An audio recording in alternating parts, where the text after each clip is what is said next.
The real cause is his rising taxes on farmers. I'm going to. Something's going on. There's some. Carney's body language just confirmed it. Welcome back to Moose and Loose. My name's David. Today we have Mark Carney being asked numerous times if we're going to be going to an election soon. He's got a terrible poker face. With that, today he released his GST tax break. This is just a payout to try to bribe Canadians before an election. He gets grilled in the House of Commons. We got some other stuff. Let's jump into this. Starting this one off, we got some new polling data coming from Liaison Strategies. Liberals rejoicing right now as we're seeing the Conservatives at 34% and the Liberals at 42%. But you'll notice here that the NDP is up now to 10%, the Bloc to 8, the Greens to 3, and even the PPC up to 2. What we're seeing here with the Conservatives down to 34 shouldn't be all that surprising. I mean, Pierre Poilievre hasn't been in the House of Commons to grill Mark Carney for well over a month and a half. Mark Carney's been running around doing his phony baloney trade deals, what he did in China, as well as his speech in Davos. So all that stuff stacked up. That's where you're seeing this bump here. We've got to remember some swing voters and a lot of Liberals are easily manipulated by the media. They're not digging into Mark Carney and realizing who this guy is. They're just seeing what they're seeing on CBC, CTV, media telling them what they should be thinking, and well, that's the result here. So the Conservatives have an uphill battle here. I think the Conservatives should just absolutely nail him on his 91% investment in America, and him not getting a deal with Donald Trump for Canada doesn't hurt his investments, makes it seem like he's not in it in the trenches with us here in Canada. I think that's how they should nail him. They've brought it up once or twice, but it's not a main talking point. And considering Pierre sold his stocks before the election, there's no downside to that strategy. Just nail him on it. And we've also got Shreya Tees modeling this out here. So 194 seats for the Liberals, 98 seats for the Conservatives. And you'll see the Bloc going up plus 15 to 37 and the NDP getting official party status at 12. Now, luckily, there is no election right now. And if they did call an election, then the NDP would call foul that the Liberals spent 3 months doing their leadership race. And then now they don't get a leader in place for the election. And they would use that against them in the election. So I don't think Carney's going to do it right now, but it's probably coming soon in the next few months. Moving ahead, we've got this headline going around. NORAD pact would change if Canada pulls back from F-35 orders, warns Carney envoy to Ottawa. Says U.S. fighter jets would enter Canada airspace more often to address threats. And in reality, we've got Reclamaire pointing this out here. This is selective journalism, if you want to call it that. These are propaganda headlines to stir things up for Canadians. And here's what the U.S. ambassador really said. If Canada is no longer going to provide that capability, then we will have to fill those gaps. And instead, what do they run? NORAD pact would change if Canada pulls back from F-35 order. Scaring Canadians once again. That's what they do. We also got this in the news. China Xinjiang Gold to acquire Canadian miner Allied Gold for $5.5 billion in cash. That's right. China's buying up our companies. I don't think they should be allowed to do this. We can't buy companies in China. Why are they allowed to buy anything in our country? They should only be able to buy products that we sell them. We're being purchased by China and the Liberals are celebrating. TDS is an amazing thing. This feels like a test from China to see how committed Carney and the Liberals are to their new agreements. Yeah, that's what it really looks like. Jumping over to House of Commons.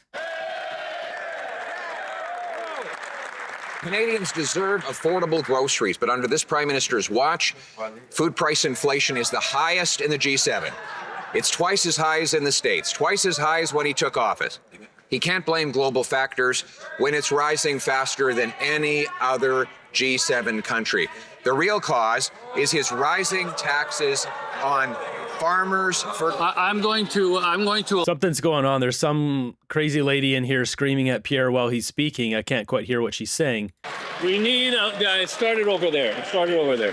The Canadian people deserve affordable groceries. Liberals might laugh that off, but they've given Canada the worst food price inflation in the G7. It's rising twice as fast here in Canada as in the United States of America. 2.2 million people lined up at food banks.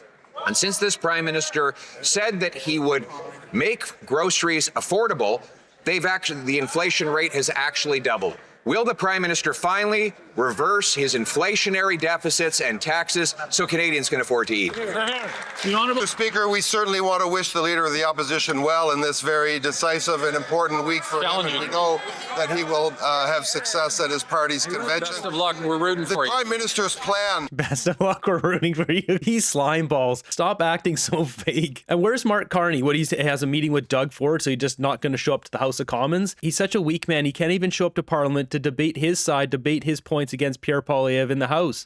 To grow our economy, to create $1 trillion in investment, and to protect our workers and our industries from trade threats is before this House, Bill C-15. Now, we take very, very well the leader's openness on working with us on legislation. Can he give us a date, just a date, the next words out of his mouth, give us the date where we can have third reading on the BIA, Mr. Speaker? Well, Mr. Speaker, in the spirit of solidarity, why won't they agree with the Canadian people that we should get rid of all the hidden taxes that they've imposed on groceries? There's the Liberal fuel standard tax, which is 7 cents a litre on farmers, truckers, and those who bring us our food. There's the industrial carbon tax on farm equipment and fertilizer. All of this has given Canada the worst food price inflation in the G7. Our food costs are rising twice as fast as in the United States of America, and now they promise to recycle a Trudeau-era rebate that won't even cover one trip to the grocery store, Mr. Speaker. Pierre's doing the right thing, doubling down on this, because they can't argue these points. That new clean fuel standards is just increased, which is just another carbon tax, which will further increase the prices. I believe it's like 7 cents a litre, something like that. So Carney, once again, cherry-picking data to make himself look good. Our economy, Canada's economy, has created 190,000 jobs on net since August.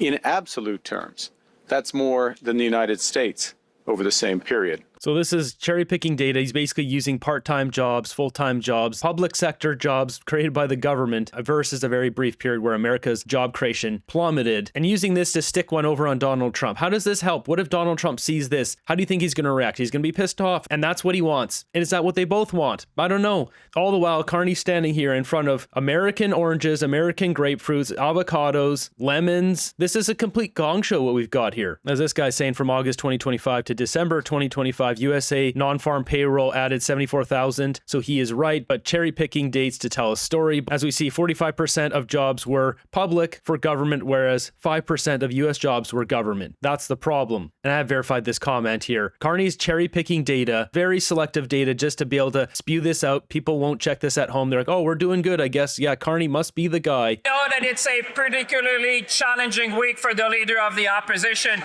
but let me help him, because today we have good news for Canadians, Mr. Speaker. It's called the Canada Grocery and Essentials Benefit, Mr. Speaker. I know in his heart he's rejoicing, Mr. Speaker, because he's been asking questions in this House. Now we have delivered for Canadians, Mr. Speaker. The real question, all the Liberals MP are going to vote in favor. Canadians are in favor. Will the Conservative be good for their word and vote with us to help Canadians? This guy is such a clown. He doesn't talk like that at home. It's all performative. Only the Liberals would look at the $17,600 that the average family has to spend on groceries and say that it's a time to rejoice. Yeah. They say that Canadians should be grateful that to be lined up in record numbers at the food bank. They think Canadians should thank them for having the highest food inflation in the G7, twice as bad as the United States of America. They think that Canadians should give Liberals gratitude for having double food price inflation since this Prime Minister was elected, promising to be judged by the prices at the grocery store. Why won't they reverse their Liberal taxes and debt so we can... The Honourable Speaker, it's a good news for Canadians who are struggling today. In fact, up to $1,900 more for a Canadian family to help with those costs of living. That's a family of four, the $1,900 figures. And that's obviously the far end. We all know how this works. It's not really going to be $1,900. In reality, it's like $33 a person. So the numbers that Carney came out with today versus the report that was released earlier yesterday that said $33 per month. Carney's saying it's a single top up here, $950 for the year and $700 a year afterwards, which works out to be $79 a month for this year, which is this one, and afterwards $58 a month. Now the difference between $79 a month and $33 is the $79 a month is up to. So if you get the full benefit, that's what you get, but $33 a month is what the average person would get. Once again, it's not going to change much for most Canadians. Is launching the new Canada's Groceries and Essentials benefit. This will deliver hundreds of dollars more into the bank accounts of more than 12 million Canadians. Starting this year, we're taking the existing GST credit amount and raising it by 25% for 5 years. And in addition, we're providing a one-time payment equivalent to 50% of the GST credit. this year. Which will result in basically nothing. We're not going to feel much of this. Prices just keep going up because they keep spending way too much money on stupid things that don't help Canada and enriches his friends. This doesn't reduce grocery prices or affordability. It redistributes tax dollars while leaving working Canadians paying more at the checkout. That's not a solution. It's a stopgap. He's not solving the root problem here, and he knows how to do it. Mr. Banker knows how. He doesn't want to. This is just a payout before the election. How much will this benefit the GST credit? How much is this benefit actually going to cost overall, like these new initiatives? And as well, what's to stop grocery retailers from raising their prices to just absorb this benefit? Okay, so I'll answer both legs of that, obviously. The first, in terms of the numbers, and I'm saying this is a test. You're testing me in front of my minister, who knows it down to the cent. But the cost the first year is a little over $3 billion, $3.1 billion. And the reason for that is this payment, the boost is the way I referred to it, which makes up for, if you had overall levels of inflation and then food price inflation going like that since the pandemic. Can you add a third hand? It makes up for the difference between those two lines. Okay, it makes up for this. So there's the bigger amount. Then in the subsequent 4 years, there's the 25% increase in the GST credit. And there's a bit of a timing thing. But in effect, it goes 3.1, 1.3 billion, and then about 1.8 billion for those last 3 years. Okay? There's a timing issue with. There's a timing issue. In all, here as Harrison Faulkner pointing out, $9.8 billion for some grocery handouts instead of just cutting taxes, stop the wasteful spending, McKinsey, Foreign Affairs, and getting inflation to come down so grocery prices come down so everyone has cheaper groceries. He's going to do a handout to get more votes and then roll out his net zero agenda, bankrupt our country. Will it then become the 51st state? Is that the plan? It's funny, someone posting a picture of Trudeau just doing the same thing. Promises to bring grocery prices down, fails, then reaches for public purse. Liberal governments in a nutshell. Yeah, he said he can be judged on the price of groceries. Well, he's failed miserably. Canadians should be judging him on that, but instead Canadians are just so easily brainwashed. It is so infuriating. Maybe remove the industrial carbon tax scam. Won't cost us anything. Yeah, there's a free thing to do to drop grocery prices. Next up, he's asked about, are we going to an election? And well, he's got the worst poker face in the world. Good morning, Prime Minister. Mackenzie Gray with Global News. Are you considering calling a snap election this spring? I'm going to go back to the previous answer. What we're focused on is solutions for Canadians. So today's announcement, we'll be tabling legislation soon, very soon. We would love. Yeah, soon. Don't worry, guys. We've been in office for almost a year now, and we've done almost nothing. We've got one bill passed, which would allow us to go around all the other crappy liberal laws, and we've done nothing with it. His cheeky little smile gave it away. The election's coming soon. It's probably before June. He might wait until just after the NDP get their leader, and their leader doesn't have time to gain a lot of steam. That way, they won't pull a lot of those votes back from the Liberals. That's what I'm suspecting here. And we see here right on the NDP's own website, Leadership 2026, NDP will select a new leader in Winnipeg Convention March 27th to 29th. So basically by April 1st, they'll have a leader. Will Mark Carney announce the election? There's a minimum of 36-day runout. I don't know if Carney's going to want more days than that. He did that before because he knew he had a monstrous amount of conflicts of interest and didn't want anyone to find out, but now people know about it. Will he go to like a 54-day election? Will he just keep it short? If he does it April 1st, he'll want to keep it short because he'll want to have less time for the new leader, whether it's Avi Lewis or Heather McPherson or that other guy that looks like a train conductor, Rob Ashton. So if it is April 1st, he'll probably do a short election, which means we'd be going to the polls around the first to second week of May. We have the toughest tightening of crime legislation in living memory. It is. That's not exactly hard to do when Justin Trudeau flung the doors wide open and allowed gangsters and dangerous, ravenous animals from Africa and South Asia to come and just completely dominate and feast on our population. Tighten the regulations big time, guys. Don't worry. We're going to get rid of one, maybe even two of those extortionists and home invaders and car thieves. They're not going to do anything. This feels like many days we spent on the campaign when I was covering the campaign. Lots of grocery stores, lots of affordability. So you're not considering a spring election? I don't. You can't draw that conclusion at all. You can't. I have the worst poker face. Of course he is. Tell me that. Well, of course we're not. We're not. We're focused on. We're focused on results for Canadians. We're working through parliaments to get results for Canadians. We are securing trade deals around the You can't say you're working through parliament when you've got virtually nothing through parliament. world for Canadians, for the future of Canadians. We are identifying major projects for the future of Canadians. We are executing through Build Canada homes for Canadians. We're going to continue to do all of that.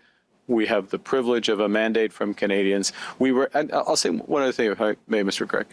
We were very clear when we ran in the last election what we intended to do. Very clear, very detailed. Very clear. It was very detailed. He said, judge me on the price of groceries. You know, like these avocados, these American avocados he's standing right next to. Judge me on the price of groceries. Well, the groceries have exploded in price. This guy should be thrown out of office. Canadians need to wake up. That the Conservatives have been talking about all fall, Mr. Speaker. In fact, the MP from Edmonton, Manning, told a story about Enid, who was struggling with the cost of groceries. Is he going to vote against Enid's desire to have more money to buy groceries? Wow.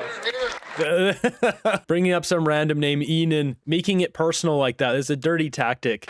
Mr. Speaker, the reality is that Eden is paying, and his family are paying, a record high price. If Eden is part of a family of 4, that family will spend over $17,000 on groceries this year. That's $1,000 more than they did last year. That's the fastest increase in the G7. And now the Prime Minister has revived a Trudeau-era rebate, which will let pass, that will barely cover a few trips to the grocery store, while the average family spends $17,000 plus. Why doesn't the Liberals stop increasing grocery prices by getting rid of their inflationary deficits and taxes on food? I know that the leader of the opposition is a bit concerned about the week ahead, but let me quote a letter he sent us on January 24th, Mr. Speaker. We wouldn't assume that it would be good for his words. He said, if you have other ideas that make food affordable, we will fast-track them, Mr. Speaker. Well, I have good news for him. It's called the Canada Grocery and Essentials Benefit, Mr. Speaker. Yo, this is just so pathetic. These guys have nothing. They're just going to try to bribe Canadians, use Donald Trump to scare them and get a majority. This is just so disgraceful what they're doing here. And the worst part is Canadians might fall for this.